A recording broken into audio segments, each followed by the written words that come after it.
All right, so today, continuing our subject matter expert series, I'm joined by Brandon from Massif, or for the crayon eaters in the crowd, Massif. So let's start actually with the name. Well, there's a lot in a name, and then we can get into sort of how you got into clothing in the first place. Yeah, so Massif, everyone calls it Massif. It's a French word, and it stands for a mountain, like a string of mountains that's a singular mass. And it really speaks to our roots as a search and rescue company and creating FR gear for these search and rescue experts that were going out into the field to help people get them out and get to safety.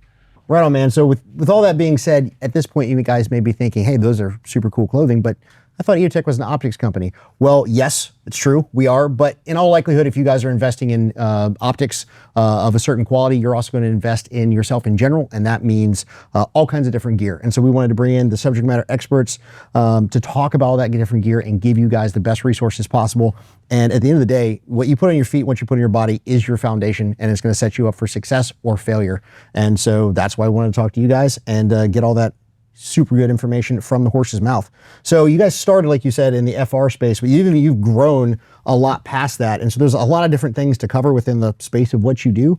So first, let's just talk about how you guys approach fabrics and the technology around that.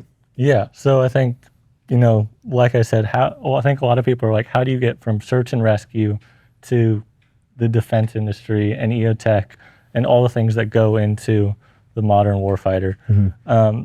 And really that started, like I said, with our fabrics. So our mill is based in the US, and with that, we have all the technology and the know-how to make very technologically savvy FR fabrics for every sort of, color you can think of.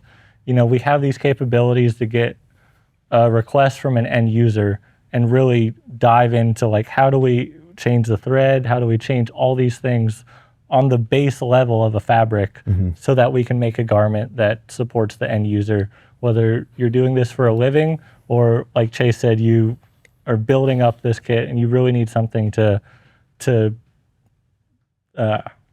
perform when you need it. Yeah, exactly. Absolutely.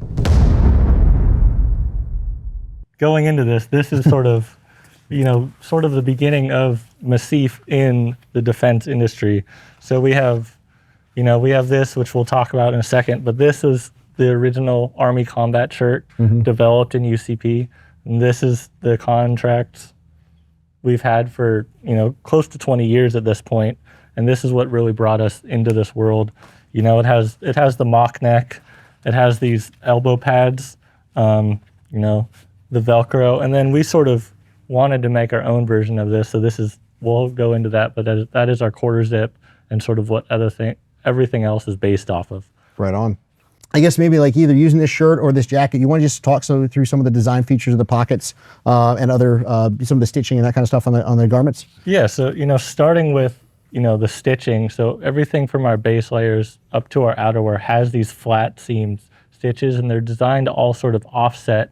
So you're wearing a base layer, you're wearing a combat shirt, mm-hmm. a plate carrier, say you have a jacket too. All of those seams are going to sit on different places, so they're not all like riding directly in one place. Mm-hmm. Going off that, we'll have a high collar, so your sling isn't digging into your neck as you're going out throughout the day. All of these pockets, they're designed for the end user. We're a pretty small company, even though we've been around for 25 years, like around 50 people at our local headquarters. And because of that, we have the access to these end users. We take their feedback in, and we can go in, we can work with our design team, we can make changes on the fly, prototype garments, get them back out, like, hey, this is working, hey, this is not working, and really create the best version of each of these garments. Ideally direct to market, but things happen. So we can take feedback as we get it and create those changes for new versions, mm-hmm. that are really gonna benefit everyone. So this is the Elements jacket. The eyewall, the Army specific version, intermediate weather outer layer, I believe. Good for you. That's a good one to remember. Yeah. So this was designed to spec, and then this is sort of the Army Air Force version. We do have a Navy one, a Navy Marine Corps, and mm-hmm. then it's also the CWAS, cold weather aviation system. as you'll see, we've been heavy on both sides, but aviation and the movement that you need within those environments, like a jet or a helicopter, has really sort of set the tone for a lot of our designs. Chase is modeling for us one of our more technical products. Lucky so me. this is our Caldera combat shirt, and it's actually designed to have a walking dry time of around 20 minutes. So that means that you take your kit off. If you're flying in those like environments that are really cold in the morning or really hot and then get cold, you take your kit off, and you'll be dry within 20 minutes, which, a lot of things don't really have that walking dry time. Yeah. These sort of garments were designed for the desert to keep that moisture in, to keep you hydrated, like Chase said, as you're out there for these long times. And if you don't know, staying wet means hypothermia. Yeah. And it means all these bad things that can happen. And then one of the things I noticed over here is you got integrated IFF, right? Yeah. So, that's depending on the garment. So we have integrated IFF, or we have, a pen pocket that's designed for that ease of access. With this garment, we have sort of these mesh pocket bags, so they drain out for you. And then a lot of people are like, why do you have this sort of split Velcro? And it's because it wraps around your shoulder better, and it doesn't get this sort of bunching that a lot of garments have. All right, so what is this? This is the two-piece flight suit. So if you don't know us from our combat shirt, you probably know us from this on the aviation side. So this is the two-piece flight suit and bottom. And really this, like I said, is designed for the end user to have that maximum movement, but it's also designed as sort of an ensemble. So, a lot of people are like, oh, one piece, that's sort of the flight suit you think of. Well, this is designed to sort of act as a pseudo one piece, but give you that movement. So, we have this right here, which connects into this tab right here on the front, and then the back, and then the other front. And it gives you a complete sort of connected system. So you're not like, you don't have sort of that gap or anything like that. We call this sort of like our safe to fly ensemble. So whether that means it's the two-piece flight suit top and bottom, we have our helmet combat pant to go with it, and then we have the quarter zip. So that sort of, all of that is considered the ensemble as we think about it. So, as we dig into it, our helmet combat pant, most notably, we do use the Cry knee pad system. Everyone sort of has these. They're easy to use. We're not trying to like get proprietary in that. All these pockets are designed, because they're designed with aviation in mind, it means that when you're sitting, you have equal access. You can access this pocket from the top and also from the side. So that sort of gives you that equal access to whether you're standing, you're sitting down, you're in these weird positions.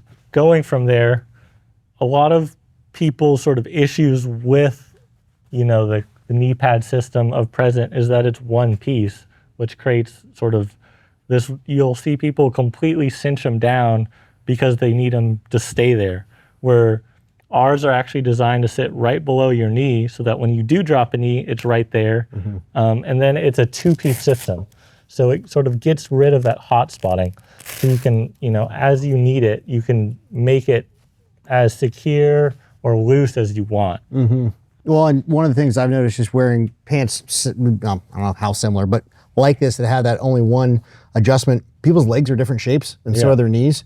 And so almost never could I get it to adjust properly to always be landing under my knee, but almost always roll off to a side. That's genius. Like, again, little details like this, guys, is really what's going to just make your life so much better. And, when you kneel on hot brass, it sucks. So hot brass, concrete, all rocks. Yeah. Your kids' Legos when you're LARPing in your living room, all those things. Dry fire, Yeah. Despite what you guys may think, this is actually super cool. And the setup I'm wearing is actually a combination. It's my carrier and helmet, but not my belt. It's for a much larger, more man-sized man. But it's a demo, and it sort of is attempting to show some of the functionality of this garment. So you want to talk about this thing, and as I stand here and sweat. Yeah, so this is, one of our later garments. I didn't bring the full sort of Yeti outfit you might have seen on our social media. Not trying to sweat him out completely. But really the idea is, if you look at classic overwhites, people are wearing their kit over the overwhite, which is reducing your signature. It's making you like not this sort of object that, yes, white camo, like you need to break up your subject, which is why a lot of people are mixing, the Alpine with like a classic multicam or OCP. But this is really designed so you will have access to your gear. You can have that full access to mag changes, anything you need, and then you can zip it back up as needed. You'll have that ATAC availability. You have all that without it sort of outwardly showing on top of your kit. So, this is where your ensemble is really going to start, and people don't think about base layers. They just reach for a combat top or a jacket. And really every single part of what you're wearing needs to be FR to have a full FR outfit, if that's what your main goal is. So we just talked about a garment that you can wear a plate carrier with and over and still access all your jazz. But what if you've got a belt on? You guys got anything for that? Yeah, so, think of conventional security forces. If, that's sort of, police of the military world. You're generally not wearing full kit all the time. And also you want to look sort of more put together. So this is our... But are you saying I didn't look put together? You did, but for your guys, not Sure. Of course, not for the top brass. This is the Waypoint jacket. This is sort of, think of this as a more non-FR version of our Elements jacket. Like I mentioned before, the Elements, we have multiple versions for the different branches. And then with security forces, we create something with a little bit less thickness because you don't always need that warmth or all that, or that FR sort of capability. The feature of this jacket is this two-way zipper. So you can have it zipped all the way down. You can have that completely open, stage it around your pistol or on the other side, your mags, IFAC, things like that. You can also completely open it up for that venting. Again, easy access. Really it's on both sides, so it works for your righties and your lefties. Whatever you would want on those two sides. Yeah, and you've got the internal bungee here as well. So especially you can really probably dial in that fit around your belt and your setup and make it personalized for you. Again, it has the split Velcro, so it actually wraps around your arm. It has a shoulder pocket, everything you would need. As we sort of think of these more sort of ground side domestic activities, we also have one of our newest offerings. This is our Boreas wool fleece. Some people may be seeing this come around. This is 50% merino wool. So if you look at like a Patagonia and North Face, you're looking at $200 and it's not made in the USA. It's not Berry compliant. This has all that features, and it's just like it has these double pockets, so you have a slip pocket that actually fits your hand. You look at the current issued version, a lot of things you can't even fit, or you do, it's gonna fall out. So we also have a zippered one as well, and as you can see, it has a little bit of that venting to keep the moisture out. So we covered a lot of very interesting garments and a lot of really good information. Hopefully you guys found this interesting and educational and really sort of unpacked more of this concept of why you invest in yourself, why you invest in quality gear, and all the things that go into it. You've seen, if you've been watching this channel for any amount of time, us do the same kind of things with our optics, explaining the technology behind it, the why behind it, the testing, the evaluation, the certifications that we go through. And you guys are doing the exact same thing on the clothing side. And like we opened up with, this is your foundation, right? From your base layer out, from your socks and your shoes out, like all of these things come together to build your ability to succeed or fail ultimately. So I really appreciate you coming out, man. Yeah, thanks for having me, Chase. EOTECH, it's really, if you think of that company, what you've produced, all these optics, it's really catered to the end user. As long as EOTECHs have been fielded, There's been Massif garments, whether it's on the Army side, the Air Force. We have all these approvals to work within these different branches on the ground to aviation. If you go to our website, there's an approval page that actually breaks it down to, what you're approved to wear if you're in those branches, as well as everything that we think you should be wearing.